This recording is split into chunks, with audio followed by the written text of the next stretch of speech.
My name is Sophia, and today we have a letter from SJN Network. And today we're going to be learning about the afterwards of A Cricket in Times Square by George Seldon Thompson. The first thing I want to tell you is the two main characters and the main idea. The two main characters of the story were Mari Bellini and Chester Cricket. The main idea was that they were both loyal friends to each other and they were very nice and knew what was best for each other at the end of the story, which was really important. Next, we're going to be talking about Chester Cricket's songs and China's love for cricket. So while I was reading this book, I made this amazing book report about Chinatown and China's love for cricket. So I'm going to read it real fast. First, we're going to read Chinatown. Chinatown has many different traditions and daily routines different from us in the U.S.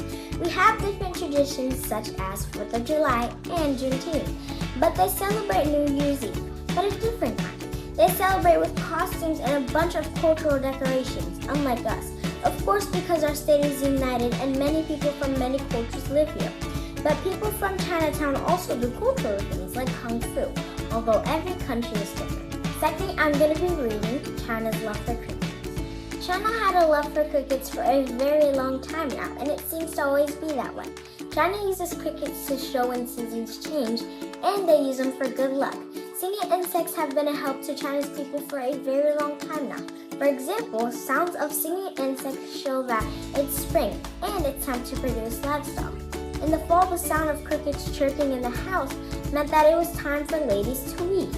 But during the Tang Dynasty, things changed, and instead of hearing crickets outside, they caged them up so that way they have good luck.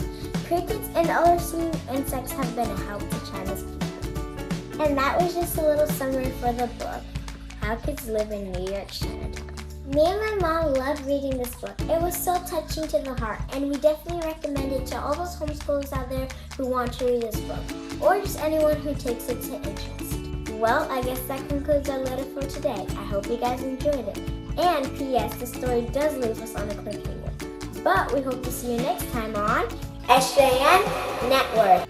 Bye! And that was just a little summary for How Kids Live in New York.